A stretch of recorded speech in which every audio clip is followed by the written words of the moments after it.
HealthPoint members, first off, just wanted to say that we miss you, and we hope that you're staying safe and healthy with wherever you are right now, and getting outside as much as you can and moving and still exercising given the current climate that we're in right now.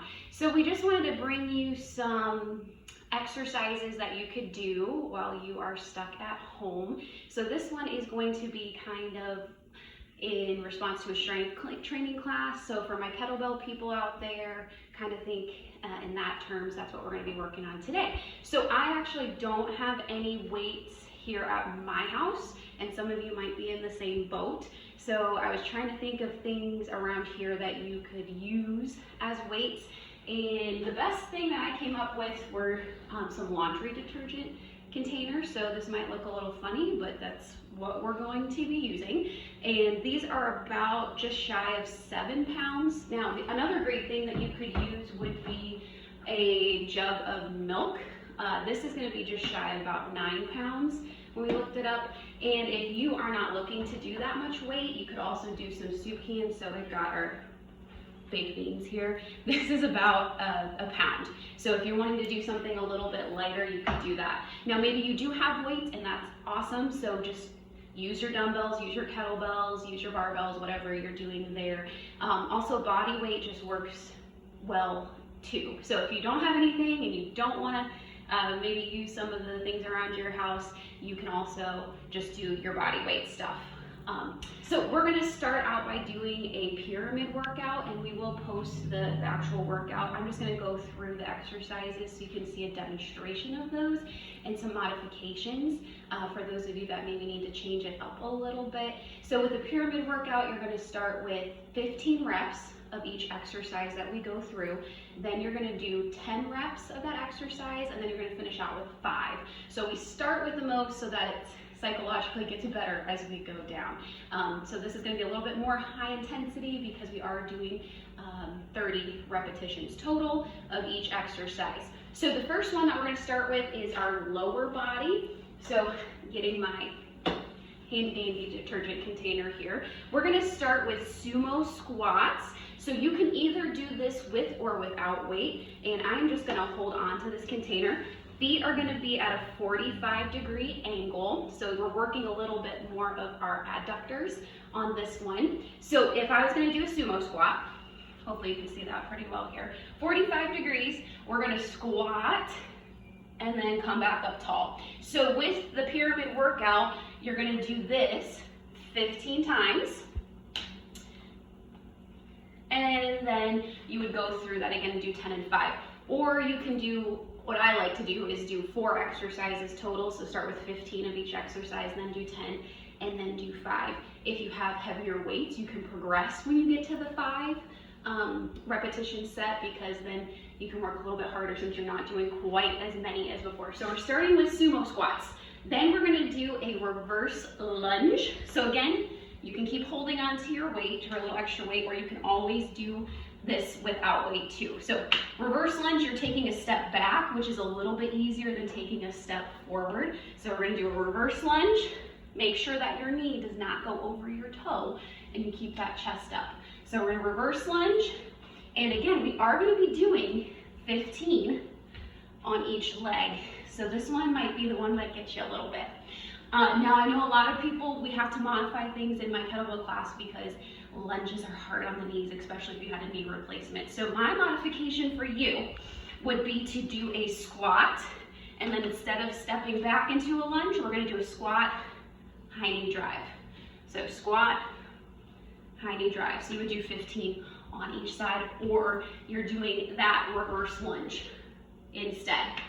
Okay, next one is going to be a lateral lunge. So we're going to work the glutes a little bit more. So you want to make sure that your weight is back into your heels, back into your glutes, and that you're not pitching yourself forward. So with the lateral lunge, we're going to step, lunge, and then stand tall, and then we're going to go the other way. Step, lunge, and back to center. Step, lunge. So weight back in the glutes. Again, knee not going over your toe. Back to center. Step, lunge, back to center. I also kind of like the idea of doing this low, kind of like a kettlebell. So if you have your handle, we're gonna come and drop that down to our instep, just to get a little bit more work in, down and back up. So we got our quads going, got a little bit of our glutes going. Then our next one is going to be a stationary squat. So you don't necessarily have to go as deep as I do. You can do a little bit shallower with this one, but it's great because we're gonna do our arms and our legs at the same time. So come down into your squat. So I'm gonna hold here and then do 15 forward raises. So I've got both hands on the container and I'm gonna do both hands 15 times. So I'm gonna hold the squat while I do that. So that's kind of my timing system there. So, and then you would do 10 and then you would do 5.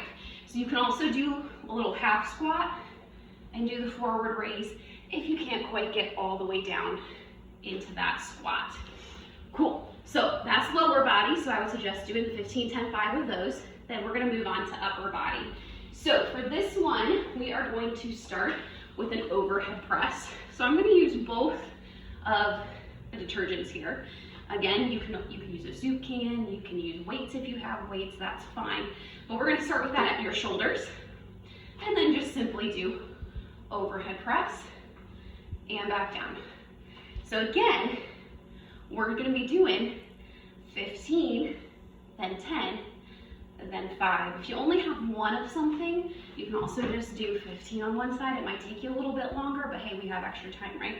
So 15 on one, 15 on the other.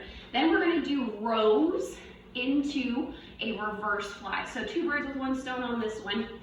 First, we'll start with a row here. So I got my knees slightly bent, back flat. I'm going to pull my elbows back, and then from here, we're going to go into a reverse fly. So we're taking that out to the side, pinching the shoulder blades together. So pull up, row, fly, back, and down. Row, fly, back, and down. Good. So pull, fly, back, and down. So again, we're doing 15, 10, and then 5. Okay, so since we've got the handles here, and instead of doing this way, we're just gonna go ahead and go right into hammer curls. So that's our next one. Remember to engage the core, so we're up nice and tall, belly button in. My feet should be a little bit wider. Hammer curls. So curling up to the shoulder. Curl, and then back down. And again, if you need a little bit heavier, find a bigger container and fill it with water. And then there you go, you got a little bit extra weight added on there. Okay, so you got your hammer curls. The next one that I'm gonna show you, I'll show you the modification first, since I'm already holding on to these, to work our triceps. So you can either do a tricep kickback, so we're starting up here kind of at our shoulder, and we're gonna kick that back up towards the ceiling, and back down. Back up, and down. If you have 2 weights or 2 containers, then you'll do 15 with both arms, then 10, then 5, or you'll have to do 1 arm at a time on this one. So that's the modification. The other one that, if you want to work your triceps a little bit more, is going to be using a chair and putting your hands kind of on the edge, bottom off the edge of the chair. And you're going to want to bend 90 degrees with those elbows and then come back up. 90 degrees and back up. So really working the triceps on this one. And again, we're doing 15, 10, and 5. So for you, you might have to maybe not do quite as many because that really does start to burn after a while. Or maybe move to doing 15 of the kickbacks first and then trying some of the chair ones, doing those tricep dips. So find a chair, find a bench. A step works as well, although sometimes I find that's a little bit too low for some people. But you can decide bench, chair, that works for your tricep dips. Okay, so we did lower body, we did upper body, and now we're gonna move down to the floor. So hopefully you have a mat or a carpeted area so you can kind of keep your tailbone safe as you're doing this. I'm still gonna be using my handy dandy detergent because that's the only weight we have. So we're gonna do that. So on the floor, we are going to start with a sit up to a press up. So for those of you in kettlebell, you know what this looks like. So we're gonna start laying flat, okay? We're gonna sit up and press that container to the ceiling. So back down, sit up, press, and then back down. Now maybe you can't go all the way up, that's fine. So instead we're just gonna crunch and lift our shoulders off the floor and press. Back down, crunch and press, and back down. So you're either crunching or coming all the way up and pressing there. Okay, make sure you're looking up at the ceiling while you do that you're not rounding your neck. You want to keep that spine neutral so that you're not hurting yourself with that.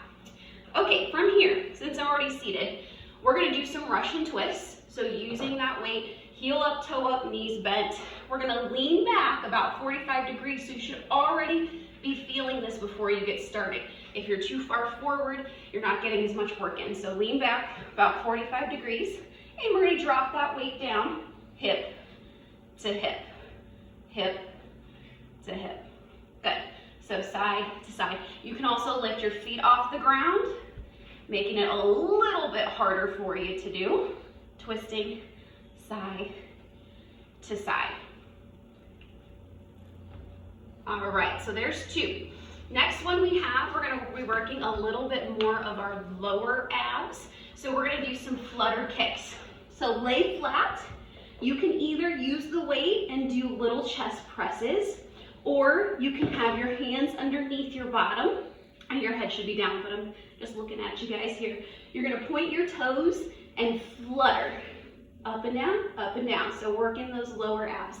If you want to add in a little extra work, you're gonna press that weight up and down, flutter, flutter. You can also hold it. That works fine too. Or just focus on those lower ones because that is tough to do. Now with the flutter kicks, we're not going to be doing our 15, 10, and 5. You're going to want to do a 30, 20, 10, and that's seconds. So try to do it 30 seconds, then try to do it 20 seconds, and then shoot for about 10 seconds for the last one. If you can't do 30 the whole way through, that is completely fine. Just take a break, drop those feet, and jump back in when you're ready to go. Okay, two more. So we're gonna use this just as a reference. And again, I do this one a lot in my classes. So we're gonna do a plank with a reach. So the farther away you have that container, the harder it's going to be. So sometimes I'll come around and pull people's out a little bit farther so you challenge yourself a little bit more. So challenge yourself, put it out a little bit farther. We can either do the plank up on our toes in a high plank. Again, make sure you have a nice straight line. You can also do this from your knees. But again, nice straight line. Make sure you have good form when you're doing that. We can also do these planks from our forearms. So you can hold your plank here. So with the plank reaches, we're going to come around and reach 15 times. Reach, reach. So coming off the floor. You can also do this from your high plank, reach, reach, and tap. So alternate arms. You can also do this from your knees, reach, and reach. Another modification, if reaching is too much for you, you can do shoulder taps. So alternate arms, shoulder tap, if that works better for you. Okay, we do have to hit our chest a little bit. That's one area we haven't really gotten to yet. So we're going to be doing some push-ups next. Most people know what those are, but you can do those from either your knees or your toes, whatever works better for you. Again, nice straight line, and with our pyramid, we'll be doing 15, and then 10, and then 5. So do your push-ups. If you can't do them properly on your toes, so just be aware of what your body's doing. Drop to your knees and do them that way. You can also do less because push-ups can be a challenge for some people. So instead of doing the full 15 or the full 10, maybe you just do 5 3 times over. Did I mention I'm also doing this from my kitchen? And when you're on the floor, does anyone else dog like to join you because they don't understand what's going on? That's Russell. He's 15 pounds, so I could also squat him if you have a cooperative dog or maybe a child. You can hold on to them and do a little weight too. I'm also doing this in the kitchen because it's the best lighting that we found today. So there's the workout. You can see the printed out exercises there, but this is just a demonstration so you know how to do them. But again, we miss you and hope you're staying safe.